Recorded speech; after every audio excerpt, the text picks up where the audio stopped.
Hello guys!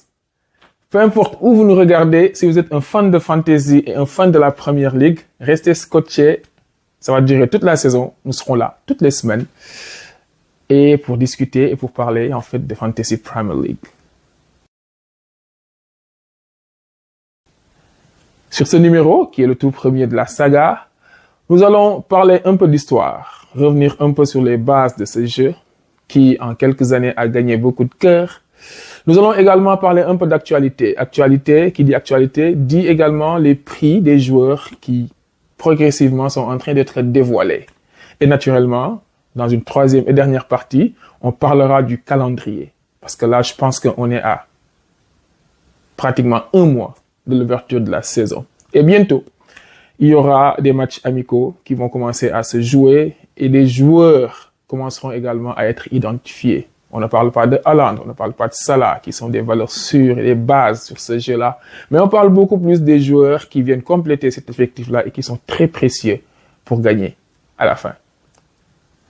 Alors, pour parler d'histoire, Fantasy, et là, c'est beaucoup plus pour les gens qui certainement vont démarrer cette saison ou ont démarré probablement la saison dernière et pour qui il reste encore quelques notions et quelque chose à comprendre dans ce jeu. Je vous mettrai dans la description de cette vidéo une vidéo qui avait déjà été faite sur le plateau de E-Media, donc sur ITV, il y a 2 ans, et où Adam John avait très bien expliqué les principes de ce jeu. Je vous mettrai la description sous cette vidéo pour vous permettre justement, si vous le souhaitez, d'aller passer quelques minutes et de mieux comprendre ce jeu-là. Pour ne pas que la vidéo tire en longueur, je vais essayer d'être un peu plus focus sur justement en fait les points qui vont être à traiter. Je vais faire une petite parenthèse sur l'histoire. Le jeu fantasy existe au Sénégal en tout cas depuis, je pense, la première saison, c'est de la saison 2013-2014. On était à peu près une centaine. Aujourd'hui, nous sommes pas moins de 4000 voire 5000 joueurs, je pense. Il y a même d'autres que nous ne connaissons pas et qui sont également en train de jouer à ce jeu. Ce jeu est très populaire, donc c'est un jeu de réalité virtuelle basé sur, entre guillemets, la réalité, où il faut choisir des joueurs dans la vraie vie et en fonction des performances qu'ils ont durant la saison, on gagne des points, on cumule. Donc, il y a beaucoup de management, beaucoup de stratégie, beaucoup de techniques, beaucoup de flair et naturellement beaucoup de chance, comme l'ont certains. Mais sur ce jeu-là, pour pouvoir aller au bout, il faut être très, très endurant, très, très stratège et surtout, également, flairer les bons coups et accessoirement avoir un peu de chance. Si vous avez déjà commencé à jouer, c'est très bien. Si vous venez de démarrer, probablement, au fil des émissions, nous reviendrons probablement sur certains aspects pour vous expliquer un peu plus comment ça se passe. Et je pense que sur les prochains numéros également, un peu avant le démarrage de la saison, on fera un numéro spécial avec écran, capture d'écran et peut-être même vidéo à l'appui pour vous aider à monter votre équipe et à vous lancer si vous venez de démarrer. Si vous avez également certaines difficultés pour comprendre comment ça se passe, on sera là pour vous aider. Cette émission, on peut l'appeler comme ça, on se prendra pas au sérieux. Je ne suis ni youtubeur, encore moins vidéaste. J'ai d'autres activités dans ma vie, mais la passion fait que de temps en temps, je peux me prêter à l'exercice. Donc vous verrez, hein, il y a rien de très chic, hein, le cadre ni le décor, encore moins ce que vous allez voir. Mais l'essentiel va être les informations que nous allons véhiculer à travers ces vidéos. Alors, le thème de ce jour, naturellement, c'est celui qui défraie la chronique en ce moment partout. C'est les prix des joueurs qui sont en train d'être dévoilés. J'en ai quelques que nous avons peut-être probablement préparés et d'autres qu'on a en tête, hein, qui vont être les prix, on va dire, les plus attendus. Naturellement, l'ogre Haaland qui, aujourd'hui, cette saison en tout cas, va coûter 14 millions. Je sais même pas si je dois dire de livres ou d'euros. En tout cas, il coûte 14 sur un budget de 100.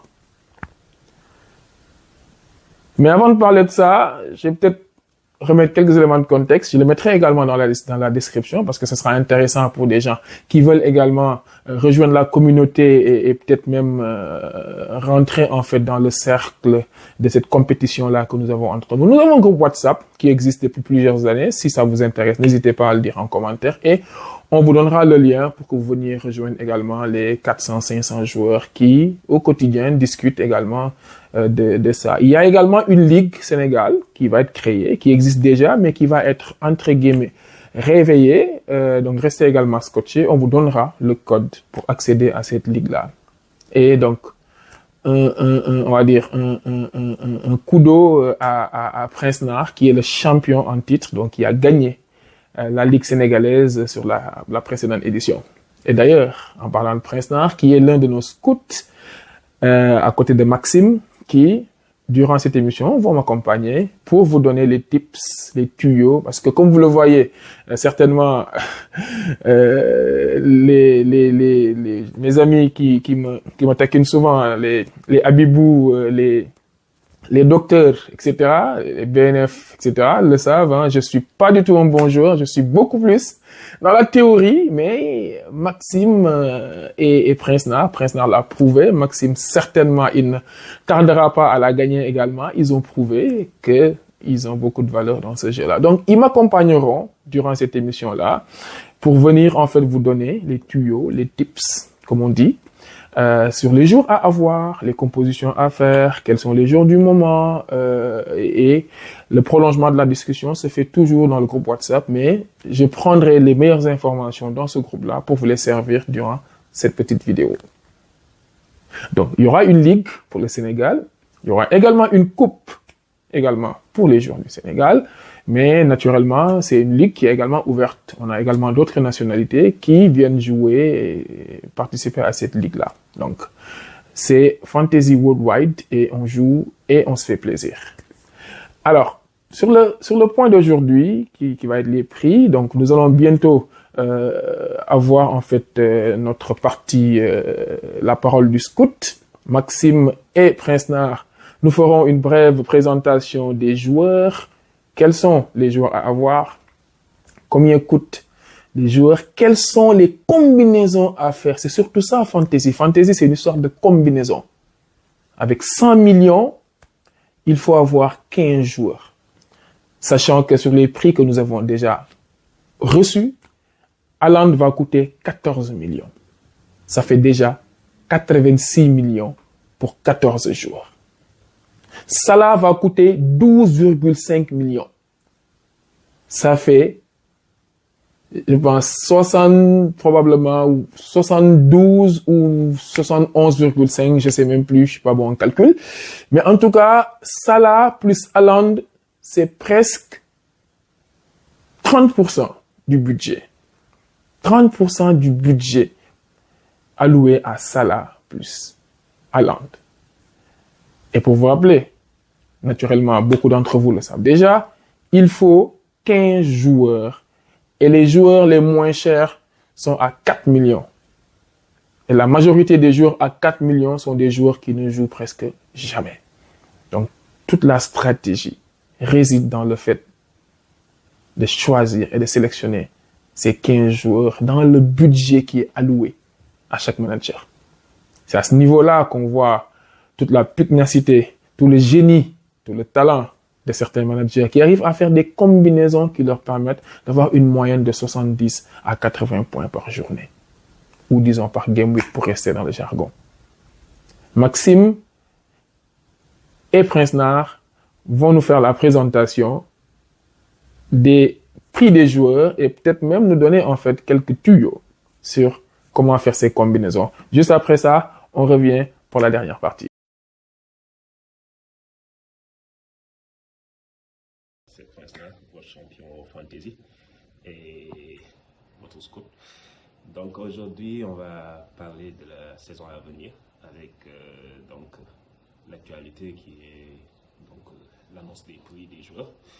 Donc on va un peu parler principalement du top 6 de la saison passée et ensuite un peu parler de quelques joueurs intéressants donc pour le reste de l'équipe.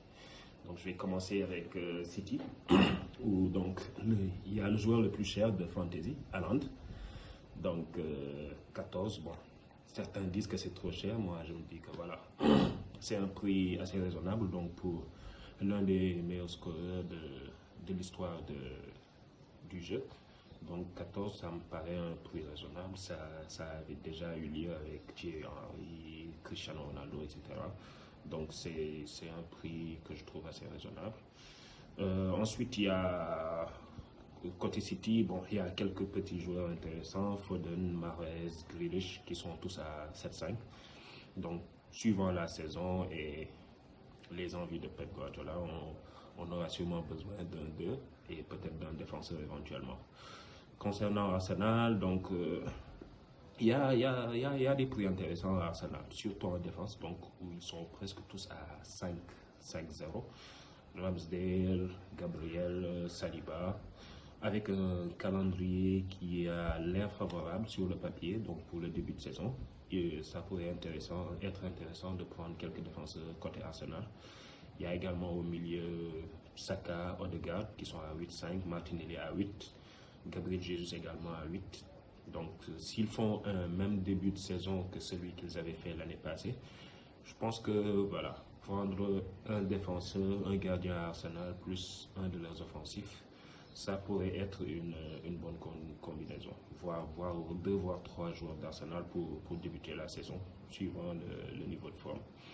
Concernant Manu, il y a Bruno qui a un prix très intéressant, 8,5. Donc je pense que voilà, c'est pour un joueur comme Bruno Fernandes qu'on connaît, qui fait souvent de bonnes stats. C'est un prix très intéressant. Il joue les coups de pied arrêtés, il tire les pénaltys. Donc à 8,5, je pense que voilà, Bruno est pour le moment un de mes must-have. Il y a également Rashford à 9 et Shaw qui est à 5,5. On verra un peu en fonction de la suite du mercato. Donc si Rashford devrait jouer la saison comme avant-centre, ça pourrait être intéressant. Sinon, voilà, on pourrait essayer peut-être de voir ailleurs. Donc à Newcastle aussi, il y a les prix de Botman. Le prix de Botman que je trouve très intéressant à 4,5. Donc un défenseur titulaire indiscutable dans une équipe comme Newcastle, qui s'est également renforcé. Je pense que ça pourrait être voilà, un joueur très intéressant. Prix pied 6,5. C'est un prix raisonnable. Même si, bon, je me dis que voilà, faudra attendre pour voir si ce sera le même tripied que la saison, qu'on devra garder tout au long de la saison. Bon, ça reste à voir. Et à Wilson à 8, qui pourrait être intéressant comme deuxième attaquant, s'il compte sa forme de l'année passée. Et également Almiron. Il y a Miguel Almiron à 6,5.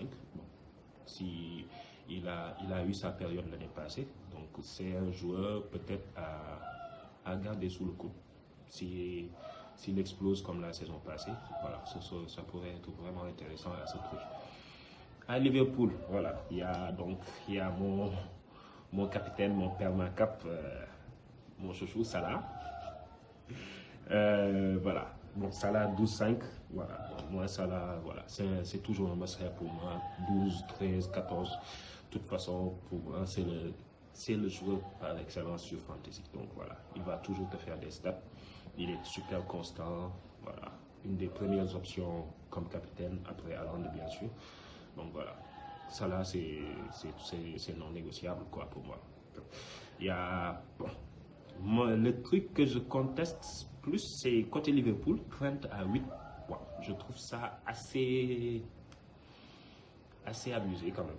Je m'attendais peut-être à 7, voire 7,5 maximum, mais à 8, c'est assez cher.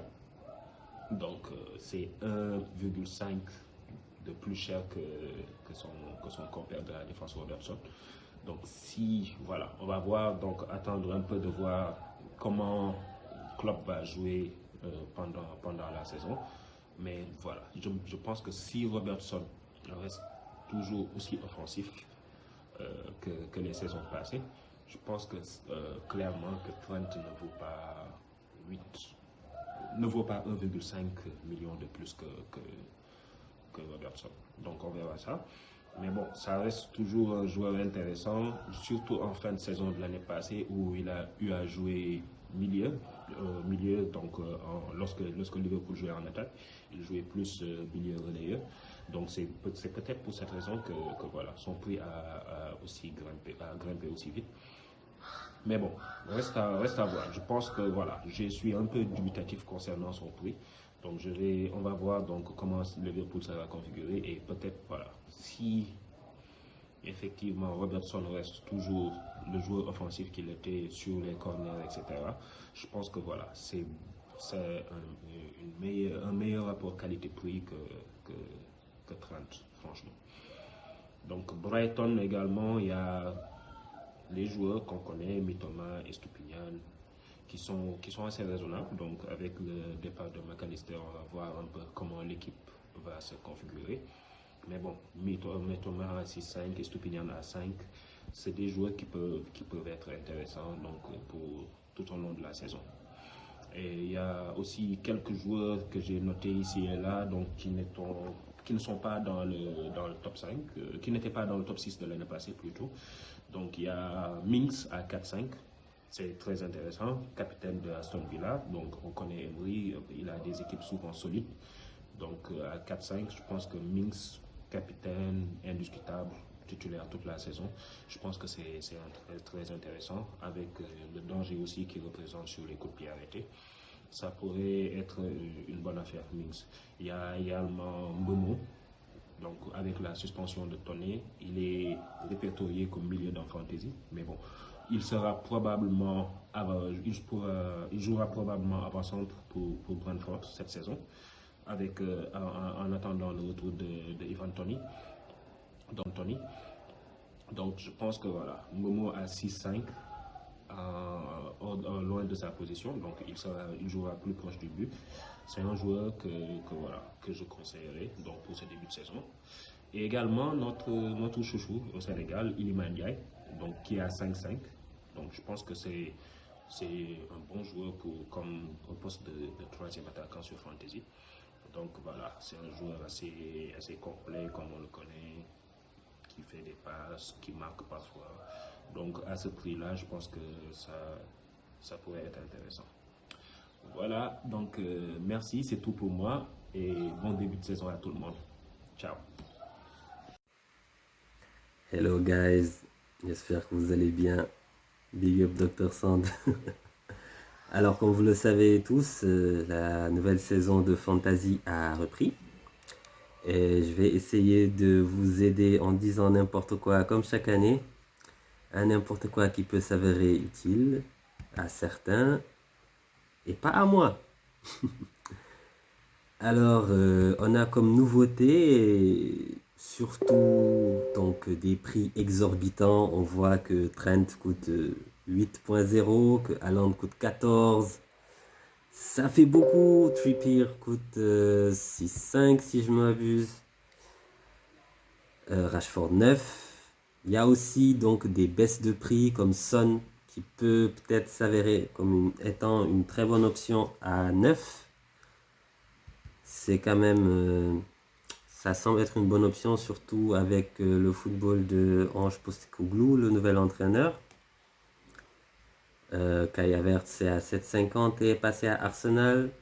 Et puisqu'on parle de Kai Havertz, il y a donc beaucoup de joueurs qui ont changé de position sur Fantasy. Kai Havertz qui était attaquant, qui va devenir milieu.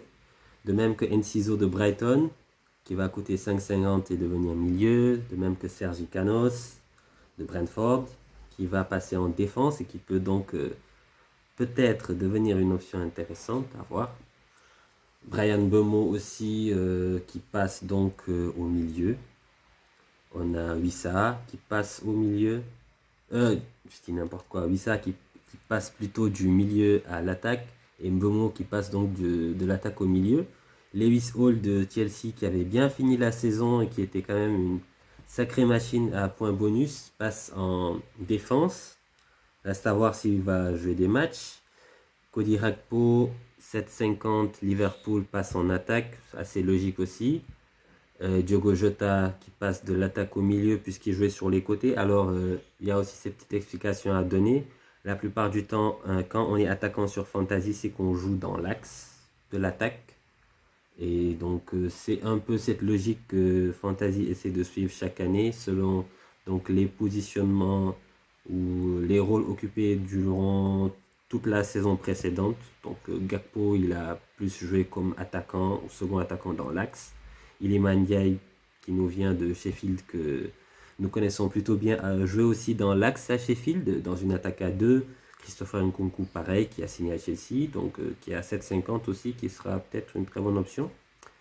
Sera aussi attaquant. Brennan Johnson va passer au milieu. Richarlison va aussi passer au milieu. Et je crois que c'est tout. Matrici passe donc de la défense au milieu, mais bon, il joue pas beaucoup. Il y a aussi... justement, comme il y a cette problématique de prix, il faudra donc compter sur des options un peu low cost, on va dire, parce que c'est quand même assez difficile de faire une équipe en même temps avec, disons, Salah, Kane, Haaland, Trent Alexander-Arnold pour les fous qu'ils prendront quand même. Et donc, avoir une équipe, disons, décente, ça va être plutôt compliqué. En défense, il y a quelques joueurs à 4 qui sont plutôt intéressants. J'en avais remarqué 2 particulièrement et je vois que les scouts de Fantasy en proposent un autre. Pour moi, c'était donc George Baldock qui coûte 4, qui joue donc sur le côté, que certains connaissent plutôt bien puisque donc, il était déjà là. Il y avait aussi Bell de Luton Town qui coûte 4, qui peut être intéressant comme option offensive aussi pour les défenseurs. Et donc, à Burnley, il y a Breyer. Cela dit, faudra encore voir parce que certaines équipes n'ont pas fini leur mercato.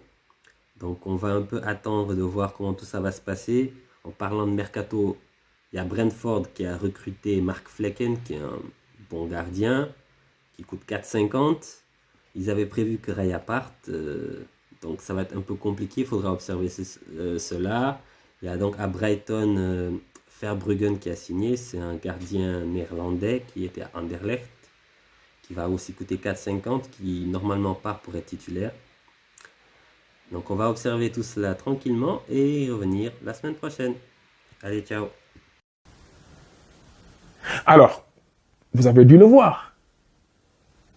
La présentation des prix des joueurs, c'est extraordinaire. C'est extrême. Cette année va être l'une des années les plus compliquées en termes de management, en termes de gestion. Je pense que c'est l'une des rares fois où, oui, on a déjà eu par le passé des joueurs qui ont coûté 14 sur l'ancienne fantasy, etc. Mais jamais on a eu autant de joueurs de qualité qui frôlent la barre des 9, voire des 10. Son 9 millions pour Son. Avec ou sans Kane, on ne sait pas encore, mais on verra. On dit souvent que Son est plus sublimé quand il joue avec Harry Kane. On l'a vu la saison dernière, on l'a vu les saisons précédentes, mais on ne sait jamais. Avec Maddison qui est arrivé chez les Spurs, peut-être que ça pourra faire une autre combinaison. Rashford qui coûte 9 millions d'euros. On se rappelle qu'il avait plus ou moins été puni l'année dernière avec un prix qui était extrêmement bas à 6,5 millions et qui avait permis à énormément de managers de se faire beaucoup de points. Bah oui, Rashford qui est quasiment un numéro 9, qui joue quasiment attaquant, qui est positionné au milieu de terrain et qui coûte 6,5. Ça a été l'aubaine pour les managers la saison précédente. Cette saison, son prix naturellement a rebondi et est arrivé à 9. Bruno Fernandes, 8,5. On sait qu'en fantasy, les tireurs de penalty, c'est des joueurs qui ont du potentiel. Avoir un joueur qui en plus tire des penalty, c'est avoir beaucoup plus de chances d'avoir, au-delà des assists, des buts. Et on le voit, Bruno Fernandes qui rate presque jamais de penalty. Des joueurs un peu plus modestes, on l'a vu avec Prince, on l'a vu avec Maxime. à 5, à 5,5. Mitoma, Iliman Ndiaye, positionné attaquant. Ça aurait été intéressant s'il était milieu de terrain. Ça aurait été très, très intéressant si Iliman était positionné milieu de terrain. Mais il est attaquant, il coûte pas cher. Donc, je vois déjà beaucoup de Sénégalais qui vont se l'arracher parce que ça permettra de compléter son équipe. Comme on le dit, quand tu as Haaland plus Salah, c'est 30% de ton budget qui s'en va. Tu es obligé d'avoir des joueurs à 6,50. Tu es obligé d'avoir des joueurs à 5,50. Tu es obligé d'avoir des joueurs à 4, voire même à 4,50 pour pouvoir constituer ton équipe. Le tout en gardant l'équilibre entre joueurs chers, joueurs peu chers et surtout joueurs qui jouent. Parce que sur Fantasy, s'il y a une règle, et ça c'est la règle de ABG, il faut toujours prendre les joueurs qui jouent. Ça sert à rien de prendre un joueur qui ne joue pas. C'est un stress permanent pendant tout le week-end et ce n'est pas intéressant. Donc, on a encore un mois. Les matchs de préparation sont là et on sera là pour faire le débriefing également des matchs de préparation. Mes scouts, Maxime et Prince sont là. Ce qui suivent, c'est des ordinateurs, ces deux-là, c'est des génies. Maxime, on a l'impression que il a un ordinateur dans le cerveau, il connaît tous les joueurs, il regarde tous les matchs.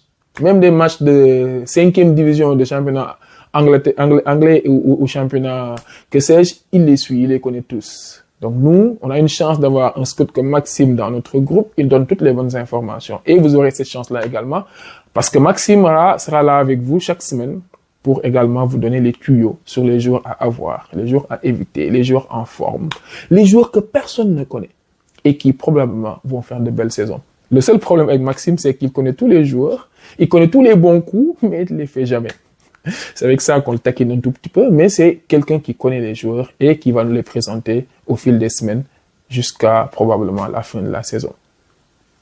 Donc, les joueurs, leur prix, qui vont continuer à être dévoilés. Il y a pas mal de joueurs dont les prix ne sont pas encore connus. Je pense à De Bruyne, je pense à peut-être Foden, il y a Van Dijk, hein, les défenseurs. Il y a des joueurs dont les prix n'ont pas encore été dévoilés. Ça le sera au fil de l'eau, au fil des semaines, et nous serons là à chaque fois que ces révélations seront faites pour vous les partager et peut-être pour vous aider et vous accompagner à constituer votre équipe. Et qui sait, peut-être que ça va être vous, le champion de cette année. Il y a également d'autres types de ligues, comme la draft, qui est une ligue peu connue, peu jouée, mais qui est extrêmement intéressant, voire important. On prendra également un numéro sur lequel on vous expliquera le principe.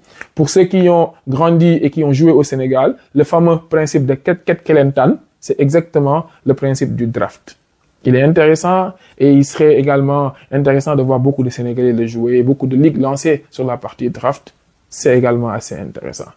Donc voilà, le rendez-vous est pris. C'était une sorte, on va dire, d'introduction, une sorte d'exorde par rapport à ce qui va arriver sur cette saison-là. Donc, on essaiera d'être régulier et de venir chaque semaine, une fois ou deux fois, en fonction des disponibilités, pour vous parler du Game Week qui vient de s'écouler, vous parler du Game Week qui va arriver, vous parler des coups à avoir, et surtout, vous afficher la Ligue du Sénégal et vous montrer chaque semaine qui est devant, qui sont les challengers, qui est le manager de la semaine, qui est le manager du week-end, quels sont les joueurs à avoir, et puis on donnera la parole à qui la voudra. On fera des petites vidéos, on demandera aux gens qui le souhaitent de faire des petites vidéos qu'on passera sur cette chaîne-là. Comme on le dit, on est là pour s'amuser, on est là pour un peu vivre de cette passion-là. Voilà, on se prendra pas au sérieux. C'est pas une chaîne entre guillemets professionnelle. Je ne suis pas un YouTuber. Maxime et Prince ne sont pas également des youtubeurs, mais oui, nous faisons ça dans le groupe WhatsApp, et puis on l'a déjà fait sur des chaînes comme ITV, on l'a également fait sur des spaces sur Twitter, on l'a également fait en mode live sur Instagram, et voilà, nous voilà sur YouTube, et cette saison, ça va être comme ça, et on va vous accompagner jusqu'à la fin. Mention spéciale également au monteur. Je vous parlerai de lui. C'est un bon gamer. C'est un bon joueur fantasy. Et c'est grâce à lui, justement, que tous ces montages-là se font. On le remercie. On en parlera de lui la prochaine fois. Ciao et rendez-vous la semaine prochaine pour un autre numéro. Merci.